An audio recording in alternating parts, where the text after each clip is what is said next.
गांव में सोमनाथ नाम का एक व्यक्ति रहता था। वह स्वभाव से काफी लालची और मक्कार किस्म का था। उसके घर में उसकी पत्नी थी तथा जीवन व्यतीत करने के लिए वह खेती करता था। वह अपनी अच्छी फसल को हमेशा ऊंचे दामों में बेचा करता था, जिससे उसे काफी मुनाफा होता था। फसल पक जाने के बाद उसे घर जाकर रख देता और जब सभी किसानों का अनाज बाजार में बिक जाता, उसके बाद वह अपना अनाज लेकर बेचने जाता था, जिससे ग्राहक मुंह मांगे दाम पर उसका अनाज खरीद लेते थे। इस बार भी उसने यही किया। जब सभी किसानों का अनाज बिक गया, उसके कुछ दिन बाद सोमनाथ ने अपने अनाज की बोरियों को बाजार में निकाला और एक एक करके बाजार में बेचना शुरू कर दिया। बाजार में किसी और के पास अनाज न होने के कारण सोमनाथ मुंह मांगे दाम पर अपना अनाज बेचता और फिर खूब सारा धन लेकर घर लौटता। एक दिन उसकी पत्नी ने उससे कहा, सुनो जी, सुना है आज आपने अपनी फसल को बहुत ऊंचे दामों में बेचा है। इसे खरीदने वाले को भी काफी नुकसान होता होगा ना? क्या मतलब? क्या बकवास कर रही हो? फसलें होती ही इसलिए है कि अगर किसान अपना फायदा नहीं सोचेगा तो भूखा मर जाएगा। लेकिन इतने ऊंचे दामों में फसल खरीदने वाले को कितना नुकसान होता होगा?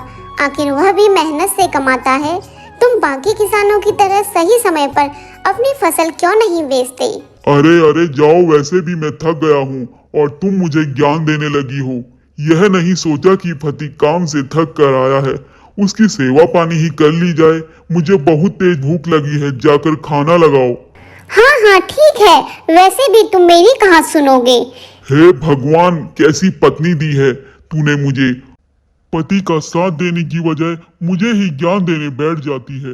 कुछ दिनों ऐसा ही चलता रहता है और सोमनाथ अपनी फसल से काफी अच्छे दाम कमा लेता है। सोमनाथ के घर के पास ही एक बूढ़ी औरत रहती थी। उसका एक बेटा था जो बाहर विदेश में नौकरी करता था, इसलिए घर पर वह अकेली रहती थी। जीवन का गुजारा करने के लिए वह खेतों में बीज बोती और फसल की देखभाल करती और जब पक जाता तो उसे बाजार बेचने चली जाती। एक दिन बुढ़िया अनाज की बोरियां भर रही थी ताकि उसे बाजार जाकर बेच सके, लेकिन तभी सोमनाथ की नज़र बुढ़िया के अनाज पर पड़ी और वह सोचता है कि अगर मैं इस बुढ़िया को पता लूं तो इससे अनाज भी मिल जाएगा और बहुत सारा धन भी कमा लूंगा। कुछ देर बाद वह अपने कदम बुढ़िया की ओर बढ़ाता है। नमस्कार दादी जी। नमस्कार बेटा, तुम कैसे हो? दादी जी, मैं सोमनाथ आपके पड़ोस में ही रहता हूँ। अच्छा। दादी जी, आपका एक बेटा भी था ना, वह कहाँ है? अरे बेटे, वो तो काम से बाहर रहता है, उसे फुर्सत ही कहाँ। कोई बात नहीं दादी, मैं आपके बेटे जैसा ही हूँ। आप इस उम्र में इतनी मेहनत मत किया करो, वरना तकलीफ होगी और तबीयत खराब हो जाएगी। क्या करूं बेटा, पेट पालने के लिए कुछ न कुछ तो करना ही होगा।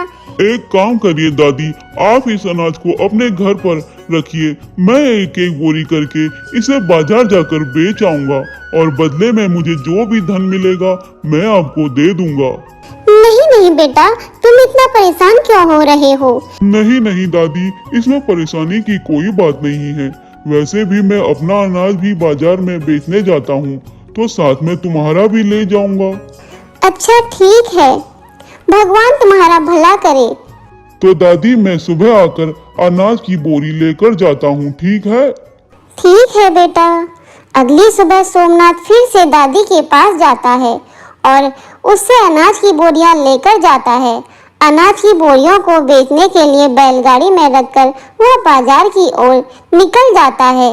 बाजार पहुंचकर वह बहुत सा अनाज बेचना शुरू कर देता है और वह अनाज का दाम काफी ऊंचा रखता है, लेकिन किसी और के पास अनाज न होने के कारण ग्राहक मुंह मांगे दामों पर उसे खरीदने के लिए मजबूर हो जाते हैं। शाम तक जब उसका पूरा अनाज बिक जाता है तो वह घर लौटता है और घर जाकर जब वह पैसे गिनता है तो खूब खुश होता है, क्योंकि आज उसके पास काफी बड़ा मुनाफा हुआ है। बुढ़िया औरत के अनाज से मिले पैसे देखकर उसके मन में लालच जाग जाता है। वह उन पैसों में से आधे पैसे अपनी जेब में रख लेता है और आधे पैसे लेकर बूढ़ी औरत के पास जाता है। अरे बेटा, आ गए तुम? ऐसे मुंह क्यों लटकाए हुए हो? क्या हो गया? अनाज नहीं बिका क्या? नहीं नहीं दादी, अनाज तो बिक गया, लेकिन मेरी उदासी का कारण कुछ और है। मैंने बहुत कोशिश की अनाज को अच्छे दामों में बेचने की, लेकिन ग्राहकों को दाम काफी ज्यादा लग रहे थे, इसलिए उन्होंने काफी कम दाम में मेरा अनाज खरीदा। यह रखो कुछ पैसे। यह जल्दी से उन पैसों को गिनती है और कहती है, अरे बेटा, यह तो बहुत कम है। मैं जब भी अनाज बेचने जाती थी तो मेरे साथ कभी भी ऐसा नहीं हुआ। वही तो दादी, बहुत कोशिश की आपके अनाज को अच्छे दामों में बेचने की, लेकिन ग्राहक सहमत नहीं हुए। इस वजह से अनाज के दामों को काफी कम दामों में बेचना पड़ा। अरे बेटा, उदास होने की कोई जरूरत नहीं है। तुमने तो अपनी तरफ से पूरी मेहनत की है। कुछ देर बाद सोमनाथ वहां से चला जाता है, लेकिन बुढ़िया उसे रोकते हुए कहती है, बेटा, तुमने अनाज बेचने में काफी मेहनत की है। यह लो कुछ पैसे और रख लो। नहीं नहीं दादी, कैसे रख सकता हूँ? और वैसे भी आपके अनाज में कोई मुनाफा भी नहीं हुआ। आप ही रखो इन पैसों को। लेकिन बुढ़िया दादी किसी तरह उन पैसों को सोमनाथ की जेब में रख देती है। सोमनाथ घर लौटने के लिए रवाना हो जाता है। घर पहुंचकर उन पैसों को इकट्ठा करता है और देखकर खूब खुश होता है और कहता है, वाह रे सोमनाथ, आज तो आम के आम गुठलियों के भी दाम हो गए। अगर ऐसा ही चलता रहा तो मैं बहुत जल्द काफी अमीर हो जाऊंगा। कुछ दिनों तक ऐसा ही चलता रहता है और सोमनाथ उस बुढ़िया को उसके अनाज के बदले में बहुत कम पैसा देता है। एक दिन सोमनाथ बुढ़िया के अनाज को लेकर बाजार जाता है। उसके पास में ग्राहक आने लगते हैं। बगल में ही लखनचंद भी अपना अनाज बेच रहा था। उसने देखा कि सोमनाथ के पास काफी अनाज है। वह देखकर सोचने लगा कि सोमनाथ के पास तो इतना अनाज कभी नहीं था। नहीं, फिर यह अनाज किसका है? तभी लखनचंद का दोस्त कहता है, अरे भाई, तुम्हें पता नहीं है, सोमनाथ के अपने पड़ोस की बुढ़िया को अपने चुंगल में फंसा रखा है और उसी का अनाज लेकर बाजार में बेचने जाता है। यह सुनकर लखनचंद कहता है, सोमनाथ बहुत ही लालची और धोखेबाज इंसान है। जरूर दादी को बदले में कम पैसे देता होगा और बाकी बचे हुए खुद ही रख लेता होगा। अगली सुबह लखनचंद दादी के पास जाता है और कहता है, नमस्ते दादी, मेरा नाम लखनचंद है। मैं बाजार में अपना अनाज बेचता हूँ। वह बात करते हुए सोमनाथ के बारे में भी बात करने लगता है और कहता है, दादी, आपके अनाज के तो आपको बहुत अच्छे पैसे मिलते होंगे ना? नहीं बेटा, अभी अनाज बहुत ही कम दामों में बिक रहा है। सोमनाथ हर रोज अनाज की बोरियां लेकर जाता है और उदास चेहरा लेकर वापस आता है। नहीं दादी, बाजार में तो आपका अनाज बहुत ही अच्छे दामों में बिक रहा है। मैंने खुद अपनी आंखों से देखा है। कहीं ऐसा तो नहीं कि सोमनाथ आपको इसके बदले में कम पैसे देता हो और बाकी अपने पास रख लेता हो। यह कहकर लखनचंद चला जाता है और कुछ देर बाद सोमनाथ दादी के पास आता है।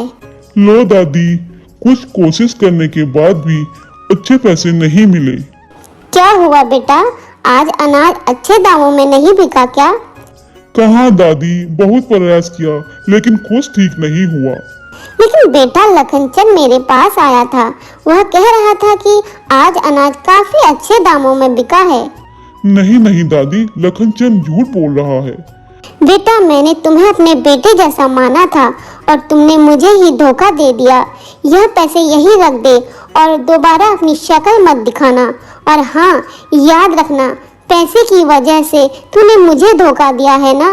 एक दिन तेरे पास बहुत सारा पैसा होगा, लेकिन वह किसी काम का नहीं होगा, याद रखना।